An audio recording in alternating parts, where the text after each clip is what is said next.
जनतार शक्ति जनशक्ति। कांतकवि सेवा संगठन तरफ 73तम साधारणतंत्र दिवस पालन। आज भद्रक जिला तिहिड़ी अंचल अग्रणी सामाजिक संगठन कांतकवि सेवा संगठन तिहिड़ी तरफ 73तम साधारणतंत्र दिवस उपलक्षे आज सकाल 8 घटिका समय संगठन कार्यालय कुबेराठारे साधारणतंत्र दिवस पालन हो जाइछि। संगठन सभापति परमानंद पाढ़ी पताका उत्तोलन करने सह जातीय संगीत गान करथिले। संगठन मुख्य उपदेष्टा भरत चंद्र बारिक आज यह पवित्र दिवस उपलक्षे बहुमूल्य अभिभाषण रखिथिले। उपसभापति दीनबंधु स्वाई बहु गुरुत्वपूर्ण भाषण प्रदान करथिले। संगठन उपदेष्टा मंडलीर सार प्रफुल्ल कुमार साहू निजर मूल्यवान वक्तव्य रखिथिले।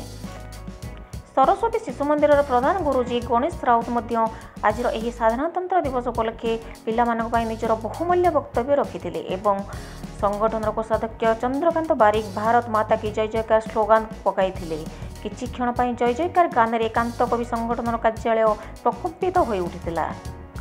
सरकार समस्त प्रकार कोविड गाइडलाइन मानि संगठन समस्त वरिष्ठ सार एवं समाजसेवी भाई मान द्वारा पताका उत्तोलन कार्यक्रम समापन करा जायथिला।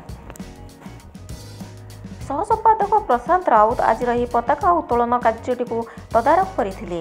सर्वशेष संगठन संपादक रंजन शुक्ला आजिकार यह पवित्र साधारणतंत्र दिवस टी श्रृंखलित सहकार बहु सुरखुर समापन करिथिबारु मार्गदर्शक मंडलीर समस्त सार एवं सदस्य मानक धन्यवाद अर्पण करथिले।